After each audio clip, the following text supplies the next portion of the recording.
Woman was God sits, second mistake. It's a sentence that feels like a thunderclap, sudden and violent, ripping through the silence of your mind. Nietzsche's words are often quoted without context, but even in isolation, they leave a mark. They shock, they offend, they provoke. It sounds less like philosophy and more like an insult hurled across centuries.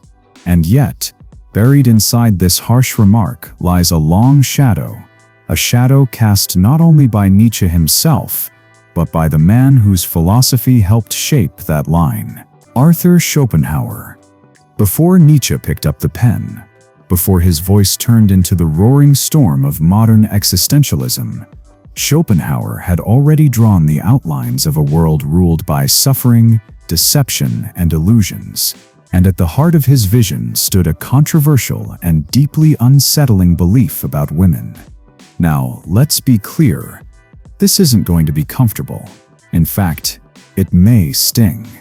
It may offend. Schopenhauer's words, written nearly 2 centuries ago, still cut with a brutal sharpness. He was unapologetic. He did not coat his views in politeness or diplomacy. He carved them into language like a surgeon, with no anesthesia. And today, as we examine those ideas, we're not here to defend them, nor are we here to dismiss them with a wave of the hand. We're here to understand them, because hidden inside his pessimism lies a challenge that still echoes today. Think about this. How often do we talk about love as if it's sacred, eternal, the highest form of human experience? How often do we tell ourselves that romance is destiny, that soulmates exist, that love conquers all? Schopenhauer dared to call it a trick. Not just any trick, but nature's most elegant, most effective deception. He believed love was the costume of biology, a disguise worn by the will to live, the blind, irrational force that drives all existence to trick us into serving life itself. This isn't easy to hear. It's unsettling because it attacks something we hold dear. We like to believe our feelings are ours, that our choices come from freedom, not programming. But Schopenhauer insisted otherwise. He argued that what we call love is the species using us, not the other way around. When a man falls hopelessly in love, he is not exercising free will. He is obeying orders written into his blood. And when a woman chooses her partner, it is not a decision of heart alone, but of biology ensuring protection, survival, and continuity. This was Schopenhauer's lens, a lens that reduced what we think of as romance into survival strategy, a lens that stripped away the poetry and replaced it with a cold, almost cruel realism. But what makes his philosophy cut so deep is not just the content, it's the consistency. He didn't just apply this logic to love, he applied it to life itself. He saw existence not as a gift, but as a burden. Life, he wrote, swings like a pendulum between pain and boredom. Desire brings suffering, fulfillment brings emptiness, and then the cycle begins again. Imagine hearing that for the first time in the 1800s, in an era still clinging to optimism, religion, and progress. Imagine being told that not only is life itself meaningless suffering, but that even the thing we cling to for hope, love, is nothing more than biology's trick.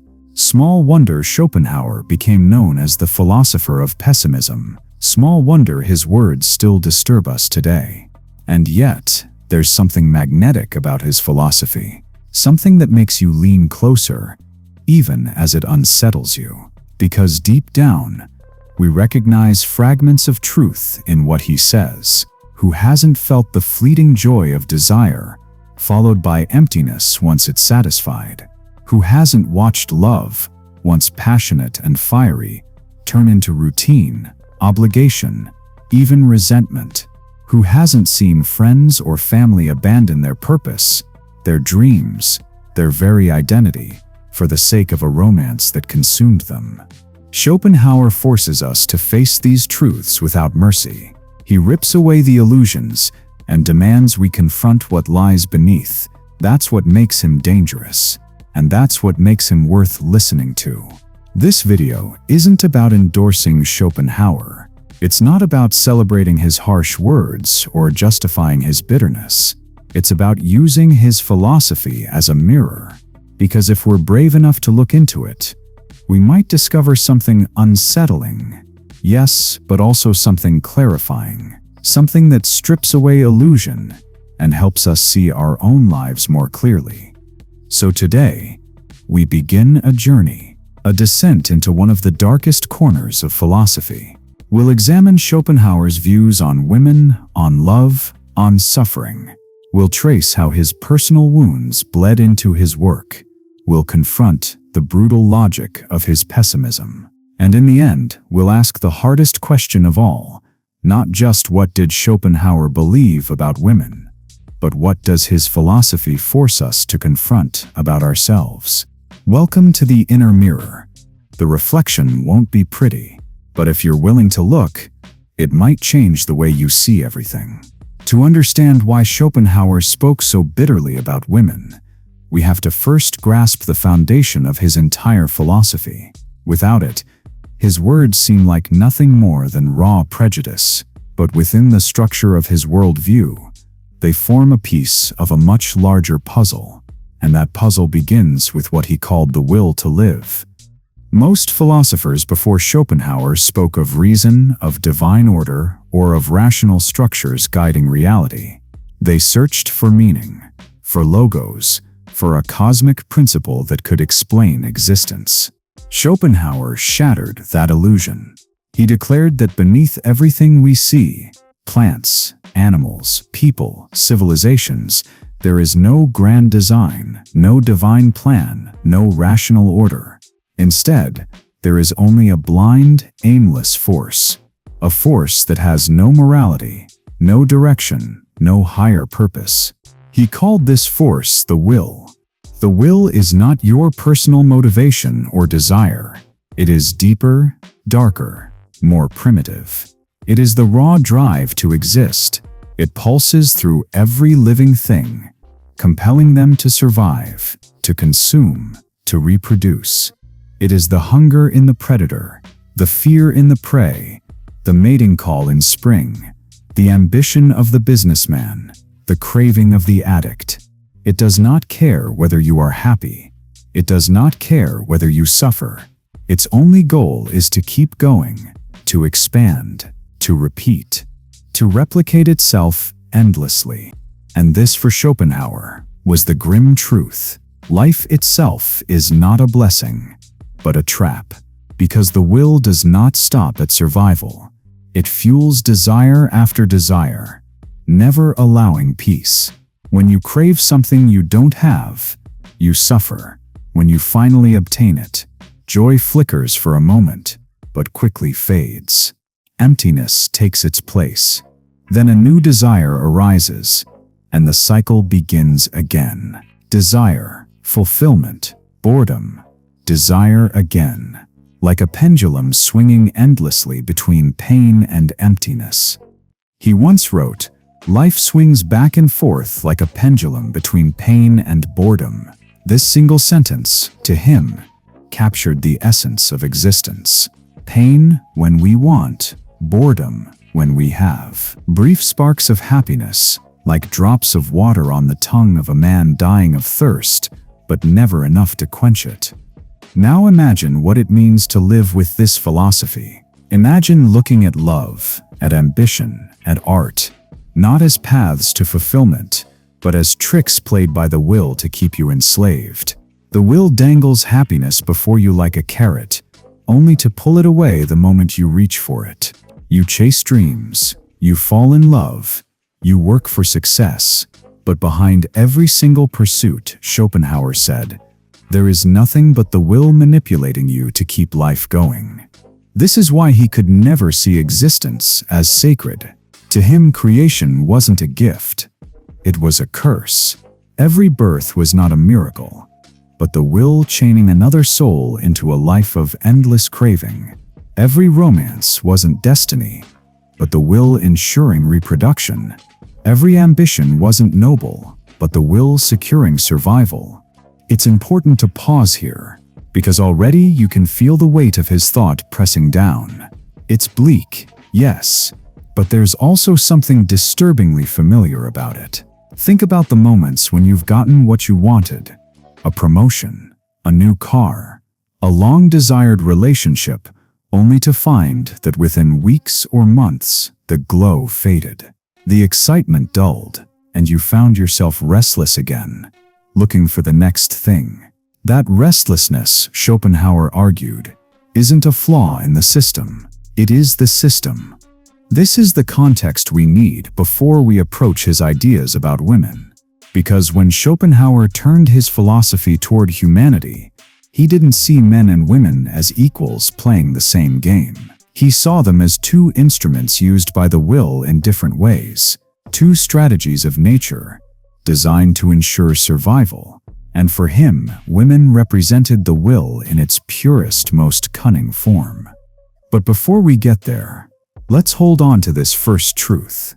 Schopenhauer believed that life itself is suffering, fueled by a blind force that does not care for you, for me, or for anyone. The will is relentless, indifferent, and merciless, and everything we call human, love, ambition, even joy, was in his eyes just the will wearing different masks. Now that we understand this dark foundation, the next step is inevitable. If life is nothing but the will trying to perpetuate itself, then how do men and women each fit into its strategy? And why, in Schopenhauer's view, did women become its most powerful agents? Now that we've seen how Schopenhauer envisioned the universe, a relentless cycle powered by a blind will, we can finally understand why he saw women in such a specific and, yes, painful light.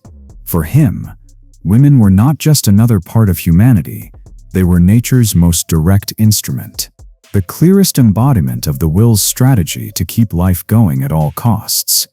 In his essay on women, Schopenhauer wrote things that even today strike like poison-tipped arrows. He claimed women possess less logic, live more in the present moment, and are guided primarily by instinct.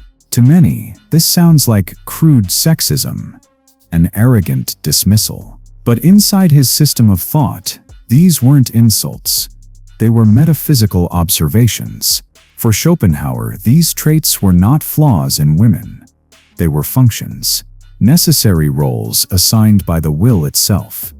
He argued that women are tuned to the immediate realities of life, where men might lose themselves in abstract ideas.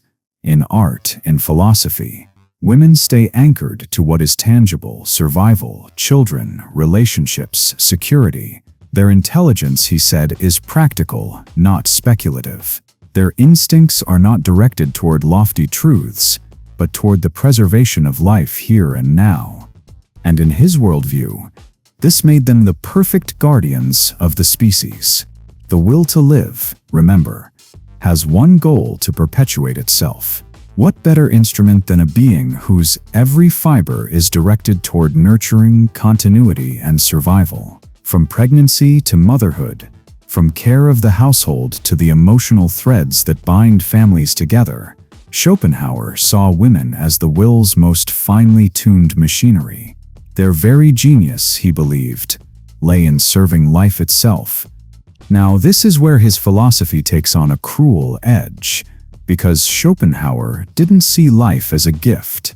He saw it as suffering, which meant that women, as the embodiment of the will's drive to sustain life, became to him the embodiment of suffering's continuation. He didn't despise them for being shallow or vain. Those were just surface words.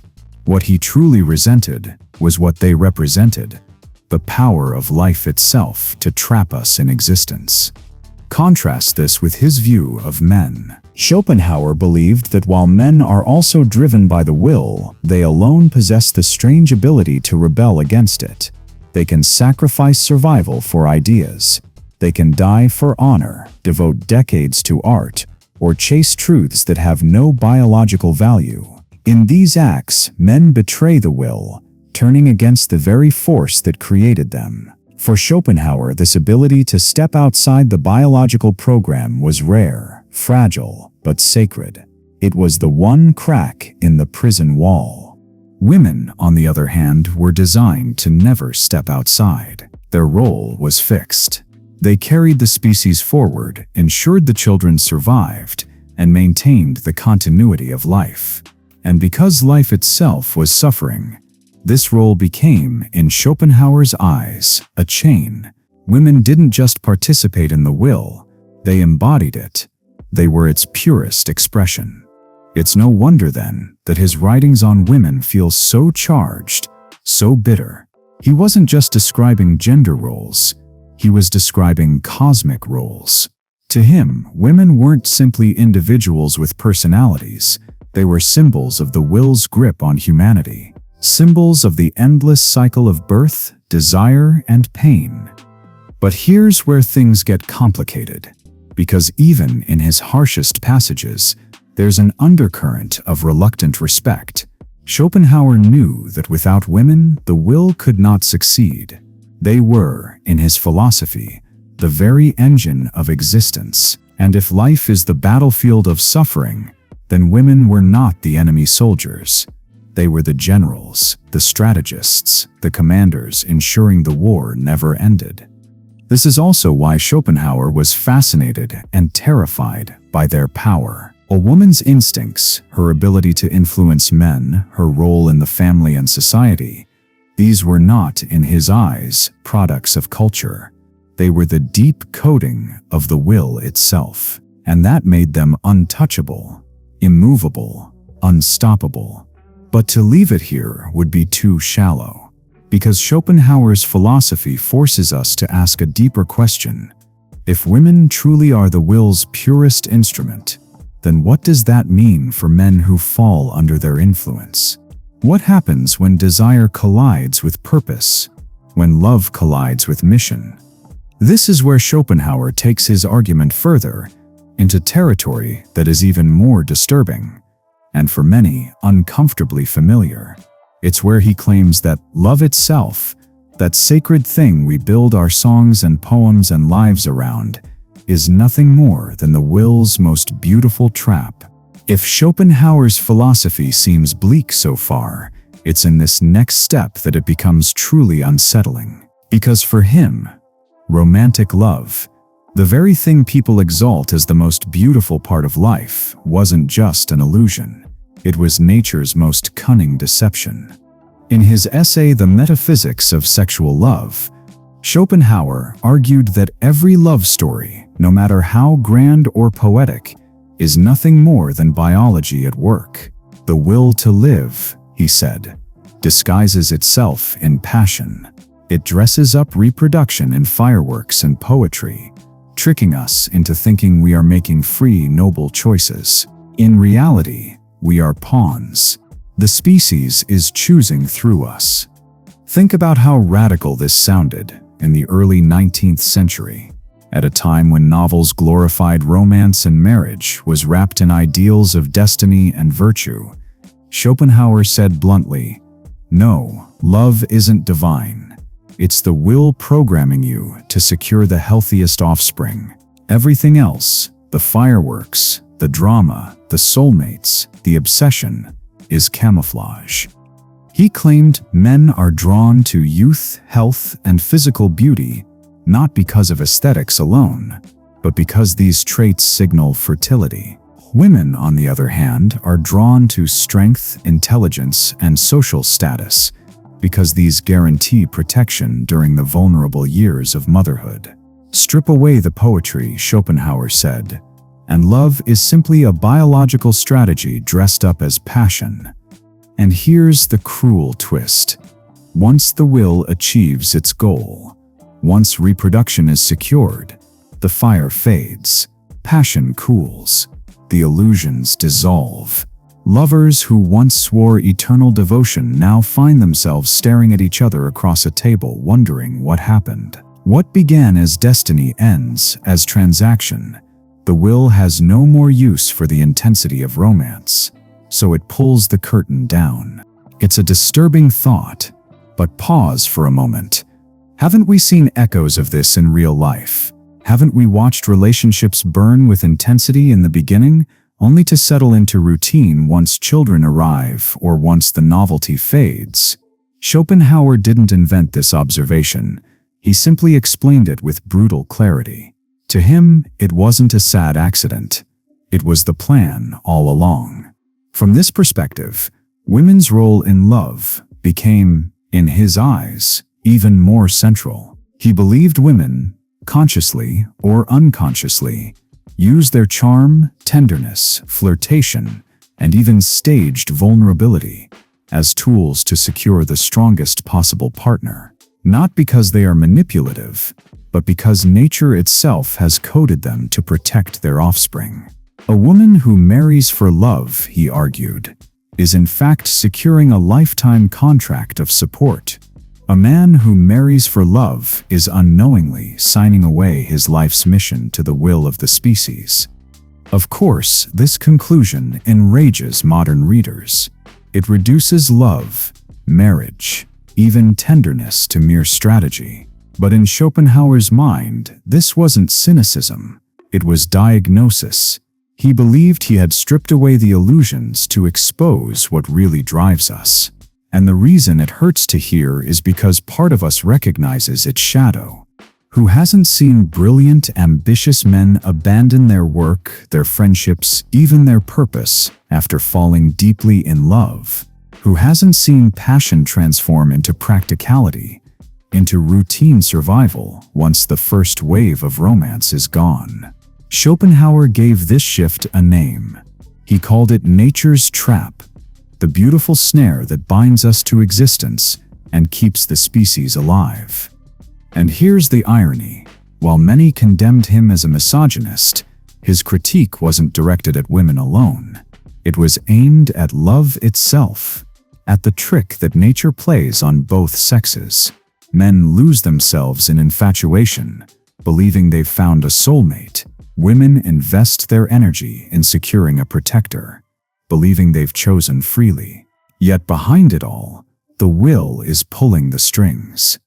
To Schopenhauer, love was proof of how little freedom we really have. We think we choose, but in reality, we are chosen by the species, by instincts older than civilization. That was his brutal revelation. But his philosophy doesn't stop at analysis. It escalates into fear. Because if women are the purest agents of the will, and if love is the most effective weapon of the will, then what power do women truly hold over men? This is where Schopenhauer's thought shifts from cold description to something more visceral. It's where admiration for women's role turns into fear of their power. By now, Schopenhauer's logic has stripped away love's illusions, reducing it to a biological contract. But he didn't stop at analysis. He pushed further into the realm of fear. Because if love is a trap, then who sets it? In Schopenhauer's view, the answer was clear: women. And this, more than anything else, explains the sharp edge of his writings. For him, women were not just passive instruments of the will. They were its most effective agents. Nature armed them with something older and more powerful than logic: seduction. Not seduction in the shallow sense of flirtation, but as a deep instinctual force that could dismantle even the strongest man. Think about it. A man might spend his life cultivating discipline, intelligence, and purpose. He might study philosophy, wage wars, or build empires. And yet one glance, one touch, one surge of desire can undo years of self-mastery. In Schopenhauer's eyes, this wasn't an accident. It was design. Women embodied the will's most potent weapon, the power to redirect a man's energy away from his mission and back into the cycle of life. This is where his tone shifts from cold philosopher to almost trembling observer. Because for him, women represented something both irresistible and dangerous. They were not strong in argument or physical force, but in something far more ancient: their ability to awaken desire, to cloud judgment, to enslave men through longing. He feared that power, Schopenhauer believed that logic, reason, even art, all the things men use to rise above nature, were fragile defenses against hunger, against pain, against boredom. They held up well enough, but against desire, against the intoxicating pull of beauty, they crumbled. A philosopher could write thousands of pages about truth, but one encounter with a woman could send him back into the chains of the will. And in this way, women became, for him, the smiling face of life's prison. They weren't the guards with whips and chains. They were subtler, more effective. The sirens whose song lured men back into bondage. They didn't force men to obey the will.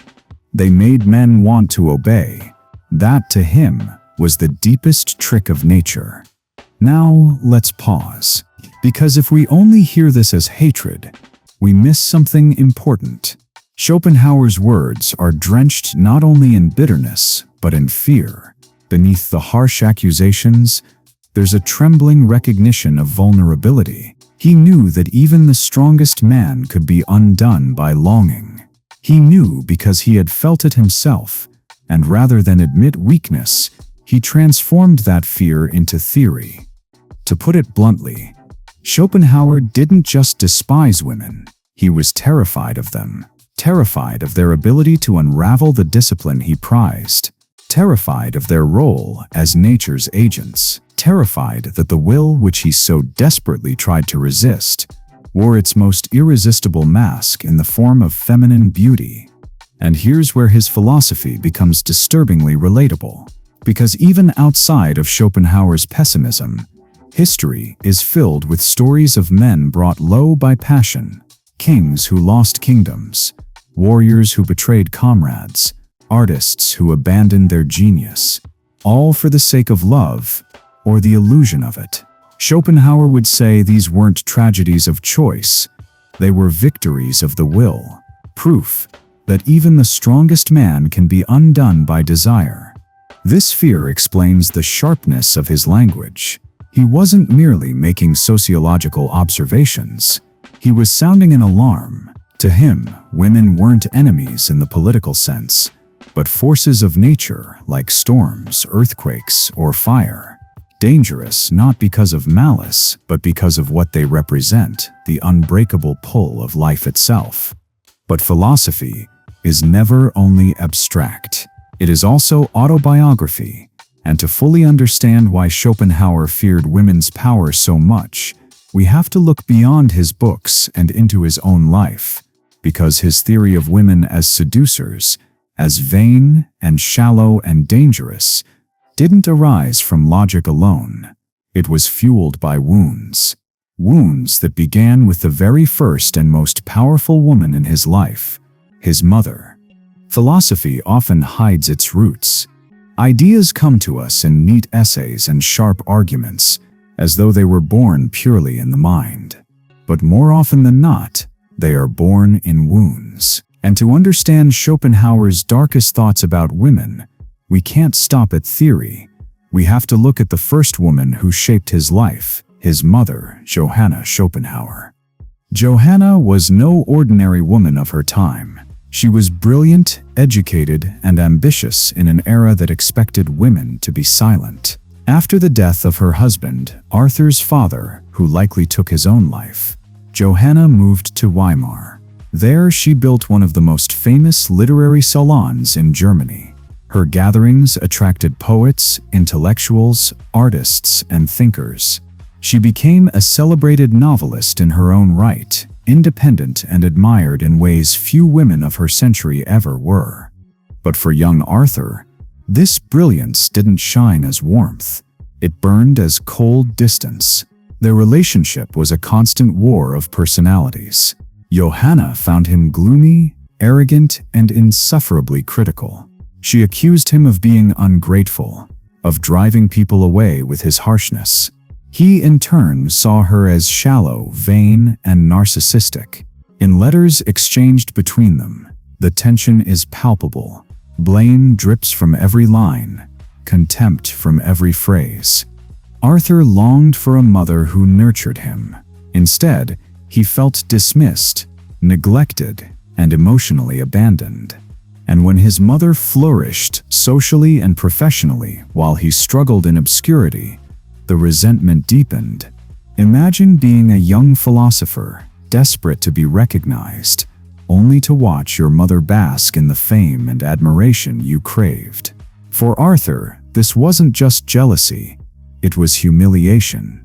It's no coincidence that the traits he later ascribed to women in general, vanity, superficiality, emotional manipulation, were the very traits he believed defined his mother. When he wrote that women lacked objectivity, that they cared only for appearances, that they lived in performance rather than truth, it's hard not to see Johanna's shadow in those words. His philosophy of women was, in many ways, a philosophy of Johanna. The bitterness was personal before it was universal. And this is where we must tread carefully. Because while it's easy to dismiss Schopenhauer's misogyny as nothing more than personal trauma projected onto half of humanity, that alone doesn't explain the endurance of his ideas. What it does explain is the venom in his tone, the cutting sharpness, the refusal to soften his claims. He wasn't just describing the will's strategy, he was fighting his mother in every line. And Johanna gave him reason to harden his armor. At one point, their relationship deteriorated so badly that she asked him never to attend her salon again. Imagine that a mother telling her son, a rising philosopher, that he wasn't welcome in her intellectual circle. The rejection wasn't just personal, it was public. For Arthur, it was yet another proof of her vanity, her shallowness, her prioritization of social charm over authentic depth. So when he later described women as incapable of true intellectual or philosophical pursuits, when he painted them as creatures bound to the present, to emotion, and to the survival of the species, it wasn't just abstract theory, it was the crystallization of his wound. He had turned his private pain into a universal claim, and philosophy for him became a way to justify his suffering. Does this excuse his words? No, but it explains their ferocity, and it adds a tragic depth to them, because what we see in Schopenhauer is not merely hatred, it is fear mixed with longing, contempt mixed with disappointment. Behind the barbed accusations stands a child who never felt truly loved. Understanding this changes how we read him. It doesn't make his claims about women true, but it shows us why he clung to them so tightly. They weren't just intellectual positions, they were armor. Armor against the woman who had wounded him most deeply, and by extension, against all women who reminded him of her. And it's here that his philosophy takes a darker turn, because his bitterness toward women, fueled by personal hurt, merges seamlessly with his metaphysics of the will, and together they create something more dangerous than insult. They create fear disguised as philosophy. The next step in his thought reveals this clearly. Schopenhauer didn't only criticize women, he elevated them to a kind of terrible power. He feared them as the most effective agents of the will, the very guardians of the biological prison he despised. When people call Schopenhauer a misogynist, they're not wrong. His language about women is often harsh, dismissive, and cruel. But if we stop there, we miss something essential. His words weren't fueled only by disdain. They were drenched in fear. Schopenhauer didn't just hate women. On a deeper level, he feared them. Why? Because he saw women as the most effective agents of the very thing he despised most, the will to live. Remember, to Schopenhauer, the will was not a benevolent force. It was a tyrant, a blind, irrational drive that chained all beings to endless cycles of desire, suffering, and reproduction. And in his eyes, women were the guardians of that chain. They were nature's way of ensuring that no man, no matter how brilliant, ever fully escaped. This is why his descriptions of women are filled with paradox. On one hand, he portrays them as shallow, vain, and bound to the present. On the other, he grants them a terrifying power, because their role was not trivial, it was central. Their instincts, their allure, their ability to inspire desire in men made them the perfect vessels of the will's strategy. They didn't need to force men into obedience. They made men want to obey. That, to him, was the most frightening part. Think about the stories humanity tells itself. In mythology, in literature, in history, we find endless variations of the same theme. Powerful men undone by desire, kings losing kingdoms, heroes betraying their comrades, philosophers abandoning reason for passion.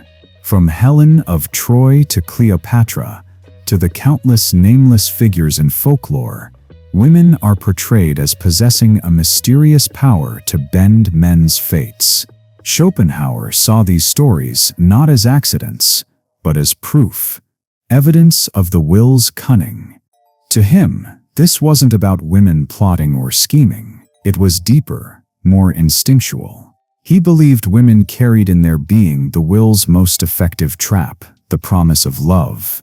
A promise so intoxicating that men would give up their mission, their integrity, even their lives in pursuit of it. And when they did, Schopenhauer said, the will had won again. This is why he didn't describe women as logical opponents, but as elemental forces. They were like fire, beautiful, necessary, but dangerous, if not controlled. They were the smile on the face of the prison guard, the gentle hand that leads you willingly back into chains. To him, their danger lay not in open hostility, but in subtle seduction. And here's the tragedy. His fear disguised itself as hatred. It was easier to lash out, to paint women as vain or incapable of depth, than to admit how vulnerable he felt before them. Easier to dismiss them than to acknowledge that their power frightened him. This is why his writings cut so deep. They are not just philosophy, but confession. Confession in the form of accusation. But as much as Schopenhauer tried to armor himself with contempt, he couldn't escape the pull of what he was describing. He remained fascinated, even obsessed with the very force he condemned. His philosophy is full of warnings about the danger of desire, the trap of romance, the way passion consumes a man's higher self. Yet the detail with which he described it reveals a man who had felt that power firsthand. His hatred was never free from fascination. And that makes his philosophy uncomfortably relatable, because even if we reject his bleak conclusions, we recognize the tension he points to. The way desire can derail purpose, the way passion can blind judgment, the way even the strongest resolve can falter in the face of beauty. Schopenhauer dressed these observations in the armor of misogyny. But the core fear he expressed is one many men throughout history have quietly carried: the fear of losing themselves in love. This is what gives his words their staying power. They are not just the bitterness of a lonely philosopher. They are the articulation of a universal anxiety that the forces driving us are stronger than our will, that the emotions we trust most might betray us, that the people we love most might also be the ones who pull us off our path. And so his hatred of women, when examined closely, is revealed as something more complex, the fear of life itself, concentrated in a form he couldn't resist. Women became the symbol of everything he fought against: the will, the trap, the cycle of suffering. To despise them was, for him, to despise existence itself. But Schopenhauer's warnings don't end here. He doesn't just stop at personal fear.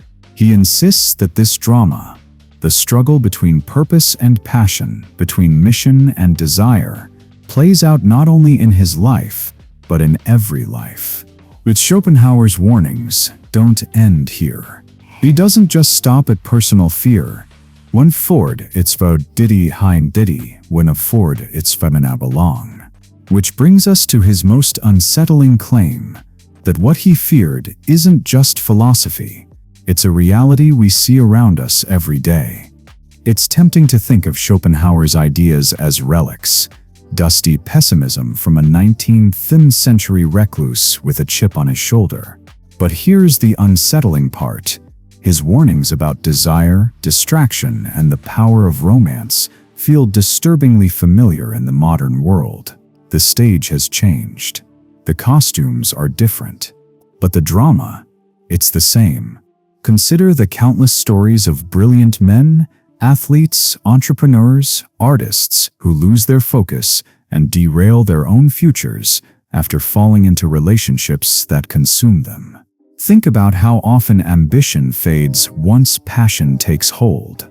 The man who once woke up hungry to build, to create, to conquer, suddenly redirects all that energy into maintaining love. What Schopenhauer described as the will's trick still plays out daily, just wrapped in the glossy packaging of Instagram romances, dating apps, and forever love hashtags. And the pattern is eerily consistent. A man with a mission is magnetic. His drive, his hunger, his sense of purpose, these make him attractive. But if he abandons that mission and makes a woman his universe, something shifts. The very qualities that drew her to him begin to fade. He becomes dependent, orbiting instead of leading. And ironically, the respect and admiration that fueled the relationship in the first place start to evaporate. Schopenhauer saw this as nature's cruel irony.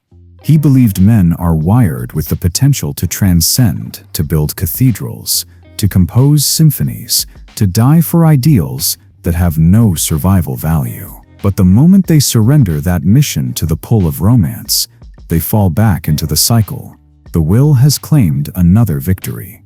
Now look around at modern culture. Entire industries profit from the pursuit of desire. Advertisers use beauty and romance to sell everything from cologne to cars. Movies tell us over and over that the greatest fulfillment comes in romantic union. Social media influencers build empires by curating images of idealized relationships. It's not so different from what Schopenhauer described. It's just accelerated, amplified, and monetized. And his point about the fading of passion, look at the statistics. Divorce rates, declining satisfaction in long-term relationships, the rise of couples therapy as a booming industry. What he bluntly called the trap often reveals itself after the initial fire of passion cools. Many couples who once believed they had found eternal bliss discover themselves in partnerships that are more about routine, survival, and raising children than about the fireworks that brought them together. Schopenhauer would smirk grimly and say, "Exactly as I told you." But here's what makes this echo even more haunting. It's not just about romance. Schopenhauer's idea of the will hijacking our deepest drives can be seen in countless other arenas of modern life. The endless scroll of social media, the compulsive chase for likes, validation, and attention. The addictive pull of consumerism, where the thrill of buying something new quickly fades into emptiness, pushing us to buy again.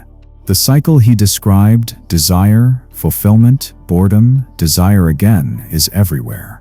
Which is why his critique of women, while harsh and unfair when taken literally, functions on another level as a critique of human weakness. Women, in his philosophy, represent the embodiment of the will's trap. But men are not innocent bystanders. They willingly surrender. They fall, again and again, into the illusion. The problem is not just the lure, it is also the longing that rushes headfirst into it. So when we strip away the misogyny and read his philosophy as metaphor, we uncover a timeless warning. Guard your mission. Don't hand it over blindly to the forces of desire, whether they come through romance, status, or distraction. Because once you lose your center, once you give up the pursuit of something higher, you risk losing the very thing that gave your life meaning. And that's why Schopenhauer's words still sting today, not because they're entirely true, but because they hold just enough truth to make us uncomfortable. We recognize the echo in our own lives, in our own culture, in the stories of those around us. He forces us to face the uncomfortable possibility that our greatest illusions, love, passion, fulfillment, might not be guiding us, but using us. It's a bitter medicine, but in that bitterness lies a challenge. Because if Schopenhauer was right about the trap, then the question becomes, is there any way out? Is there a way to love without losing purpose? Is there a way to embrace desire without being enslaved by it? These questions lead us to the final lesson in his philosophy, what we can take from his warnings without drowning in his pessimism. By now, it's clear that Schopenhauer's writings about women are drenched in bitterness. They sting, they offend, and they expose his deepest wounds. But to leave it there would be too easy, because hidden inside his harshness is a lesson far larger than gender. A lesson about human nature, about love, about the danger of losing ourselves to forces we don't fully understand. Schopenhauer's core warning was not women are shallow or love is worthless. His warning was deeper. Don't mistake desire for freedom. Don't confuse the intensity of passion with the clarity of purpose, because what feels like the most authentic emotion in your life might, in reality, be the will pulling your strings. That's the medicine buried inside his misogyny. He wasn't just railing against women. He was railing against illusion, against the ways we hand over our lives to instincts we barely recognize, against the seductive pull of forces that feel like choice but are actually programming. If we translate his philosophy into modern terms, the message becomes strikingly clear. Hold your center. Don't surrender your mission for the fleeting intoxication of passion. Love, yes, but love consciously, not blindly.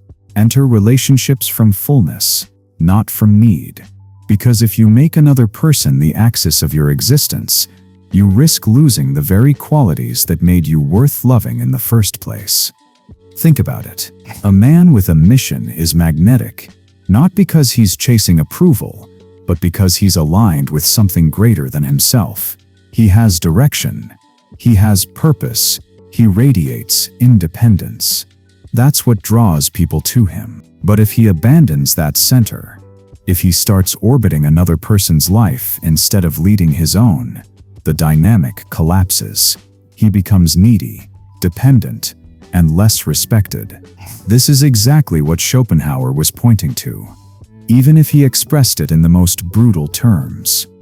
And this doesn't only apply to romance.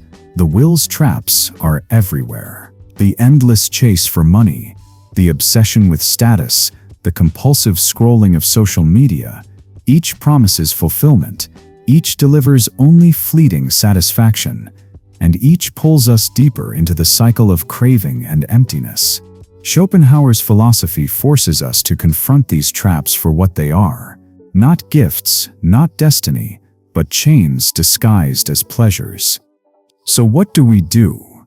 Do we reject love, ambition, desire altogether? Schopenhauer leaned toward denial. He believed the highest path was renunciation, turning away from the will, seeking peace and detachment, even embracing a life of asceticism. But here's where we don't have to follow him all the way into darkness. We can take his warning without adopting his despair. Because there is another way. A man or woman can step into love without surrendering to it. He can hold his mission at the center and invite a partner into that journey rather than abandoning it. He can recognize desire for what it is, powerful, intoxicating, but not ultimate. He can enjoy it without being enslaved by it. This is the path Schopenhauer hinted at, but never fully embraced, the path of awareness. To see through the illusions without discarding life altogether. To recognize that love, though tied to biology, can also be chosen consciously, built intentionally, and lived without losing one's purpose. In this sense, Schopenhauer's bitterness becomes a challenge for us, a challenge to rise above instinct, to look honestly at the forces that pull us, and to decide whether we are living as free individuals or as pawns of desire. His misogyny clouds the lesson, but if we look past it, the medicine is still there. So here's the takeaway. Don't let passion consume your mission. Don't mistake intensity for destiny. Don't hand your life over to forces you haven't examined. Build a center so strong, a mission so clear, that no storm of desire can knock you off course. Love from fullness, not from emptiness. Choose consciously, not compulsively. And above all, remember your worth does not come from approval, romance, or validation. It comes from your integrity, your loyalty to yourself. Schopenhauer's philosophy is bitter. Yes, but sometimes the bitterest medicine heals the deepest wounds. His words force us to question the illusions we take for granted. They make us pause before surrendering to the perfume of desire, and they call us to a higher kind of freedom. The freedom of awareness, the freedom of self-mastery. This is the lesson beyond misogyny. Not to fear women, but to understand nature. Not to despise love, but to enter it with eyes wide open. Not to deny life, but to live it without becoming its prisoner. Hold your center. That was the challenge Schopenhauer left us, even if he couldn't live it himself. And it's the challenge that still echoes, centuries later, in a world that continues to dress the will's traps in beautiful disguises. We've walked through some of the darkest corridors of philosophy, guided by a man whose worldview remains as unsettling today as it was nearly 2 centuries ago. Arthur Schopenhauer, gloomy, bitter, often accused of misogyny, still forces us to confront questions that cut deeper than comfort allows. And now, as we close this journey, the real work begins, asking what his words mean for us. At the surface, Schopenhauer's philosophy about women reads like pure hostility. He paints them as shallow, instinct-driven, bound to the present. He calls love a trap, marriage a contract, passion nothing more than biology in disguise. But if we reduce his thought to insults, we miss its deeper function. His words are not just attacks, they are warnings. Warnings about life, about desire, about the illusions we cling to without questioning them. What makes Schopenhauer's ideas so dangerous is also what makes them so valuable. They don't let us rest in easy illusions. He takes the things we hold sacred, love, family, romance, fulfillment, and drags them under a harsh, merciless light. And in that light, they look less like gifts and more like chains. Whether we agree or not, the discomfort is the point. Philosophy, at its best, doesn't comfort, it confronts. But here's the paradox. Even in his bitterness, Schopenhauer leaves us with tools to live more consciously. He reminds us that desire can enslave if we let it. That love, if entered blindly, can consume us. That passion, if mistaken for purpose, can rob us of the very independence that makes us strong. He teaches us that freedom begins with awareness, the awareness that our deepest drives may not always serve us, that our instincts might not have our best interests in mind. And this lesson is timeless. In a world saturated with distractions, illusions, and desires dressed up as needs, Schopenhauer's warnings hit harder than ever. The will to live, the blind, relentless force he described, takes new forms today. It shows up in consumerism, in the endless chase for status, in the dopamine hits of social media. It whispers that happiness lies in the next purchase, the next partner, the next validation. And just like in his time, the promise dissolves as soon as it's grasped, leaving us hungry for more. So, what do we do with this? Do we sink into his pessimism and declare life meaningless? Do we abandon love, ambition, and joy altogether? That was Schopenhauer's temptation to renounce, to withdraw, to escape. But perhaps our task is different. Perhaps our task is to take his warnings without inheriting his despair. To live with eyes open, not closed. To embrace love not as destiny, but as choice. To pursue ambition not as salvation, but as expression. To find joy not as permanent possession, but as fleeting beauty worth savoring anyway. Because while Schopenhauer saw life as a pendulum of pain and boredom, we don't have to stop there. We can see life as a canvas, a place where awareness transforms even suffering into growth, where illusion, once recognized, loses its power, where love, once stripped of its chains, becomes partnership instead of prison. And this is the ultimate lesson hidden inside his misogyny, his fear, his bitterness, that the only way to live freely is to know yourself deeply, to know your desires, your weaknesses, your illusions, and to choose consciously how you respond to them, not as a pawn of the will, but as someone who sees the strings and refuses to dance blindly to their pull. So let me leave you with this. The next time you feel swept away by passion, pause. The next time you believe happiness lies just beyond the next achievement, stop. Ask yourself, is this truly my choice, or is it the will choosing through me? That moment of awareness, that pause, is where freedom begins. Arthur Schopenhauer will never be remembered as a comforting thinker. His legacy is sharp, unsettling, and controversial. But perhaps that's why it endures. Because in a world drunk on illusions, his voice reminds us of the cost of forgetting ourselves.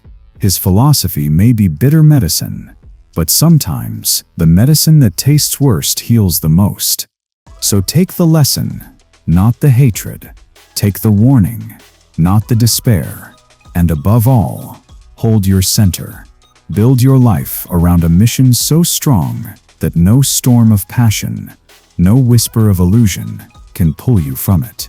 Love, yes, but love as a choice, not as surrender. Live, yes, but love with the awareness that freedom begins where illusion ends.